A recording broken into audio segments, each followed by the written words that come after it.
Hello everyone, मेरे YouTube channel में आप सभी का स्वागत है। आज हम चैप्टर 2 करने जा रहे हैं जिसका नाम है माइक्रो ऑर्गेनिजम्स।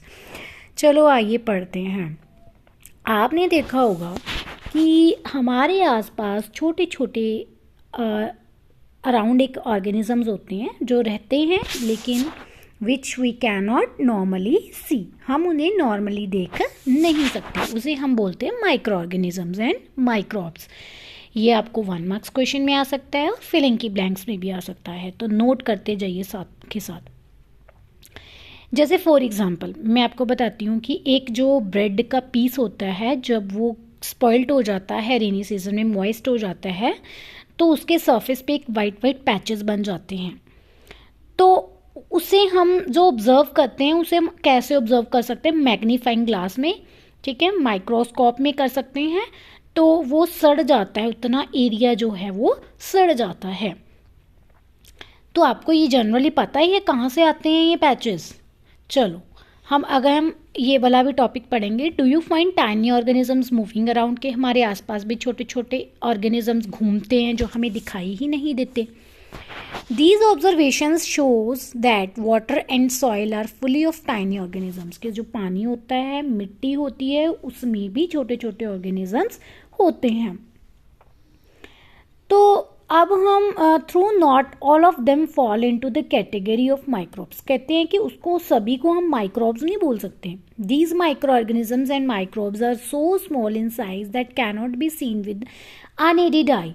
क्या होता है, जो माइक्रोब्स होते हैं या माइक्रो ऑर्गेनिजम्स होते हैं, उनको हम अपनी आँखों से सीधा नहीं देख सकते, वो दिखाई नहीं देते। हम कहाँ देख सकते हैं? अंडर द माइक्रोस्कोप या फिर मैग्नीफाइंग ग्लास के अंडर देख सकते हैं, ठीक है।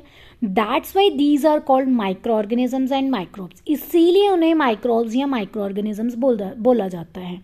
ये भी पूछ सकते हैं कि हम माइक्रो ऑर्गेनिजम्स और माइक्रोब्स क्या होता है, उसे माइक्रोब्स क्यों बोलते हैं? Why we call them microbes which can not be seen, ठीक है।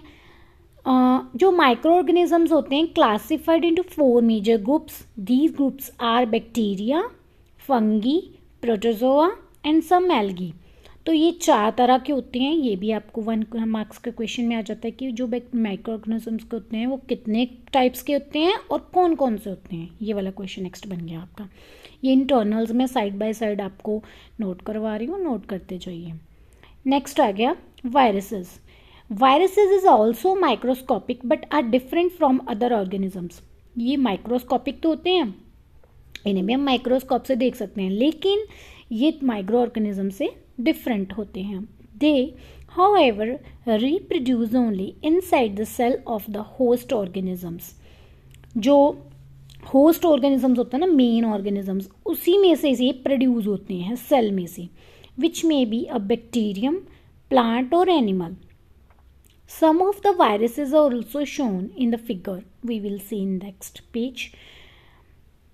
Common elements like cold, influenza, जैसे फ्लू हो जाता है, कोल्ड वगैरह हो जाता है ना, and most coughs are caused by viruses. ये हमें वायरसेस से होते हैं, जैसे कोल्ड हो गया, फ्लू हो गया, आइस का फ्लू हो गया, ठीक है। तो ये कैसे होता है? हमें वायरस से ही होता है। सीरियस डिसीजेस लाइक जैसे पोलियो हो जाता है, किसी को चिकन हो जाता है, चिकन पॉक्स हो जाता है, ये भी किसी वायरस की वजह से ही होता है। तो आपको ये जनरली पूछ सकते हैं कि जो पोलो और वायरसेस होते हैं उनका क्या कारण हो सकता है। What can be the caused of element chicken pox and viruses, sorry, chicken pox and polio. तो इसका भी एक नेक्स्ट क्वेश्चन बन सकता है। Diseases like dysentery and malaria are caused by protozoa. अब जो डिसेंट्री और मलेरिया वो किसके कारण होते हैं? प्रोटोजोआ के कारण होता है, प्रोटोजोअन्स होते हैं। Where is typhoid and tuberculosis, जो होता है टीबी होती है, ठीक है, टीबी की जो प्रॉब्लम होती है वो बैक्टीरियल डिजीजेस होती है। तो ये आपके छोटे छोटे क्वेश्चंस बन रहे हैं which are very very important. Next हम नेक्स्ट पेज में पढ़ते हैं। अभी ये देखो पिक्चर्स आपको दिखाई हुई हैं, ये माइक्रोस्कोपिक पिक्चर्स हैं। जैसे कि बैक्टीरिया ऐसे दिखाई देती हैं, ठीक है, जनरली रॉड टाइप है, राइट साइड में रॉड टाइप दिखाई दे और लेफ्ट साइड में जो है ये थोड़े से कर्व शेप में है। तो नेक्स्ट आ गया आपका ये पैरामीशियम्स अमीबाज हो गए, ठीक है। उसके बाद ब्रेड मोल्ड, ये देखो ये फंगी हो गई, नीचे सबसे फंगी दी हुई है। फंगी कितने टाइप्स की हैं, ठीक है। अभी जो एल्गी है, एल्गी भी दो तरह की होती है। ये देखो हम एल्गी के स्ट्रक्चर भी देख सकते हैं, ठीक है। एल्गी, अब देखो चमेलेडमनस एंड स्पायरोंजिरा, एंड उसके बाद अमीबा अगेन पैरामीशियम की पिक्चर आ गई है, ठीक है।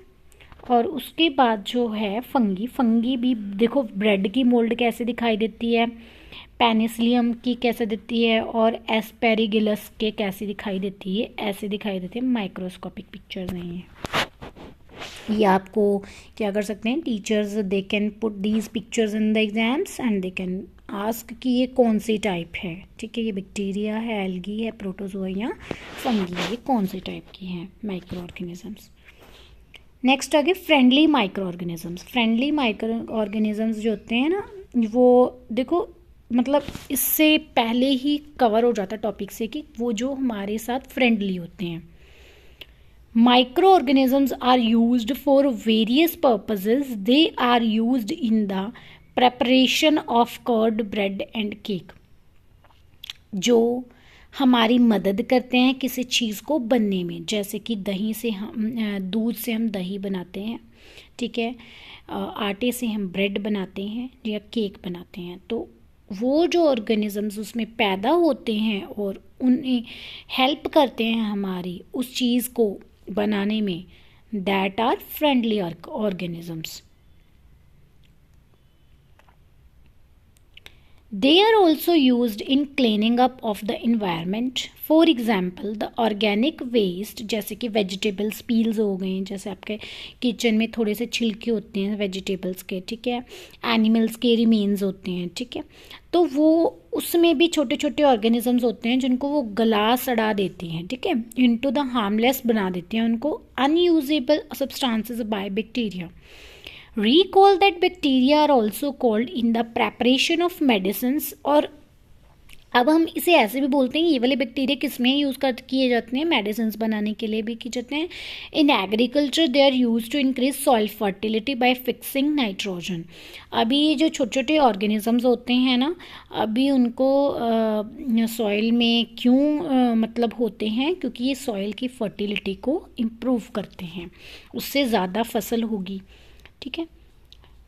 उसके बाद आ गया ये वाला टॉपिक छूट गया, where do micro organisms live.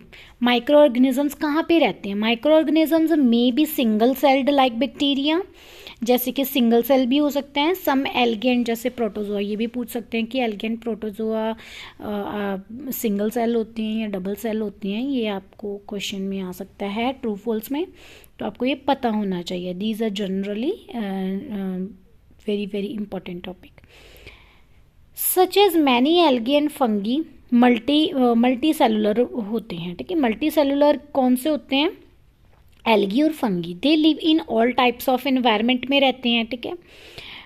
Ranging from ice cold climate to hot springs and deserts to marshy lands. They are also found inside the bodies of animals including humans. Some microorganisms grow on other organisms while other exist freely, ठीक है। कुछ organisms मिट्टी में पाए जाते हैं, freely होते हैं, कुछ हवा में उड़ते हैं, कुछ ह्यूमन बींग्स के अंदर भी होते हैं और कुछ चीज़ खाने वाली चीज़ों के अंदर भी होते हैं, ठीक है। नेक्स्ट हम टॉपिक पढ़ेंगे making of curd and bread. Curd contains several microorganisms of these bacterium lactobacillus, ठीक है। अब जो कर्ड में जो पाया जाता है माइक्रो ऑर्गेनिज्म, उसका नाम क्या होता है, लैक्टोबैसिलस। ये आपको बहुत ही इंपॉर्टेंट है, ये टॉपिक आएगा।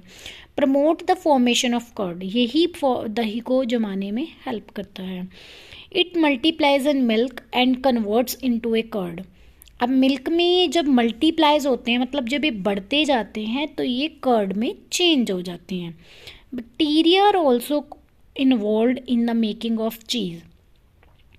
अब देखो जब हम मक्खन निकालते हैं तो उसमें भी बैक्टीरिया होते हैं, तो पिकल्स में भी होते हैं, अचार में, मैनी अदर फूड आइटम्स में भी होते हैं। इम्पॉर्टेंट इंग्रेडिएंट्स ऑफ रावा, जैसे कि सूजी। Idlis, bhatura is curd. ठीक है, can you guess why? Bacteria and yeast are also helpful of fermentation of rice, idlis and dosas batter. अब जो बैक्टीरिया होते हैं जो उसमें एंड यीस्ट होती हैं, ठीक है, वो किस में हेल्पफुल करते हैं? जैसे हम इडली बनाते हैं राइस के आटे से, ठीक है, या डोसा वगैरह का बैटर बनाते हैं, पेस्ट बनाते हैं, तो उसको जमाने में भी ये हेल्पफुल होते हैं। ठीक है, तो आज के लिए इतना ही। कल हम फिर मिलेंगे नए वीडियो के साथ। उतनी देर ये वाली वीडियो वॉच करिए, लाइक करिए, कमेंट करिए और शेयर करिए। Thank you.